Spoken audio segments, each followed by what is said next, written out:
पहले तो आपका शुक्रिया और सिंधी अजरक टोपी डे के हिसाब से आज हम तैयार होके आए हैं जी। आप सबको भी मुबारक हो और अजीम सिंधी कौम को मुबारक हो।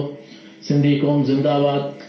मैं सोच रही हूँ कि मैं इधर कोई ग्रीन कलर पहना हुआ है सब्ज रंग कि मैं भी कहूँ कि मैं पाकिस्तान जिंदाबाद और आप सिंधी कौम भी जिंदाबाद, दोनों का इकट्ठा नारा लगाया जाए। सिंध मोहब्बत की धरती है, तो सिंध की जो सकाफत है वो मोहब्बतों की रिवायत है। जी, क्या कहेंगे जो सलमान पाकिस्तान में ये तबाही जो आई है ये इतनी आसानी से नहीं आई। हमेशा मैं एक जुमला कहता हूं कि हम सब की बड़ी मेहनतें हैं इस अजीम कौम और अजीम मुल्क को तबाह करने में। इतनी आसानी से ये अजीम धरती, अजीम मुल्क, अजीम कौम 1,20,000 फी बंदे की मकरूज नहीं हो सकती थी। मेरी, आप सबकी, हम सबकी बड़ी मेहनतें हैं और ये कोई 2 साल में थोड़ी गुर्बत और अफलास आई है। अच्छा, ये तो कनेक्शन है बाजी के साथ। PMLN कहती है कि जनाब हमारा तो जो मैनिफेस्टो है वो है ही अवाम की खिदमत। हमने तो मुल्क को एटमिक कुव्वत बनाया, हमने जनाब ये मोटरवेज बनाए, हमने सारी खिदमत की, मान लेते हैं। पीपल्स पार्टी कहती है कि जी ताकत का सरचश्मा अवाम है, हमारी तो काम ही अवाम की खिदमत है।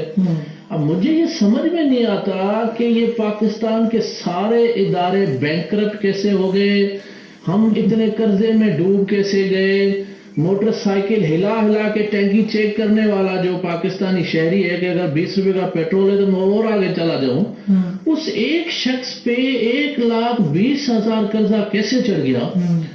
तो वो आ जाती है, वो दामन का एक शेर है कि हाथों पे लहू है न दामन पे कोई दाग, तुम कत्ल करो हो कि करामात करो हो। करामात हो रही है। अच्छा आप चूंकि सुप्रीम कोर्ट के हैं, मैं ये इन्होंने लीगल पोजीशन पे आ जाता मैं इदारों देखे एक सवाल जो चल रहा है ना उस पर आएंगे जो आप कह रहे हैं कि जब इनको इदारों से गिला है तो फिर ये कैसे कहते हैं कि फौज इंटेलिजेंस सारे एक साथ थी, किस किस्म का। पहले तो बात करेंगे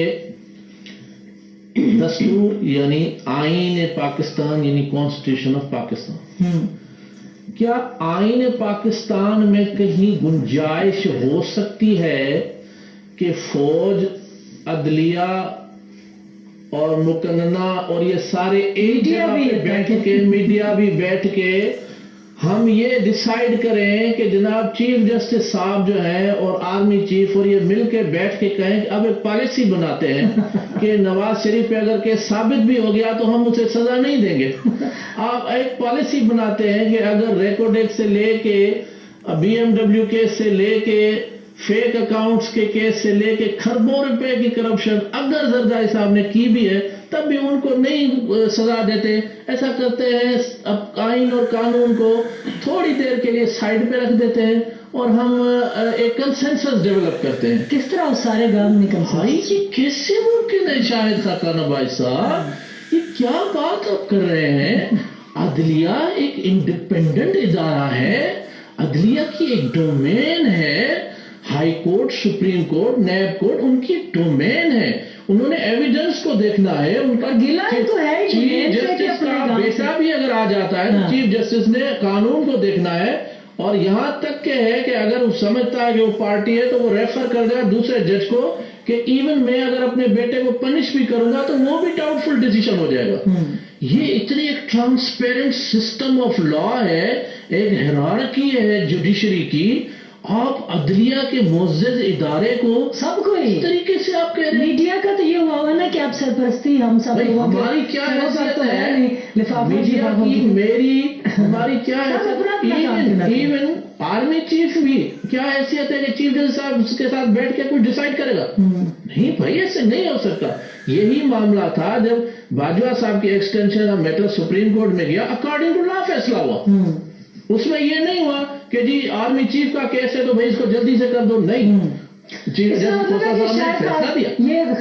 BDM वाले गैर आईनी बात करें ना। पहली बात तो ये है कि इनकी ये डिमांड मजाका खेस, बच्चों वाली बात, गैर आईनी, गैर कानूनी, यानी इंसानी दमन। आप राजा नजीर को कौन बात कर रहा है?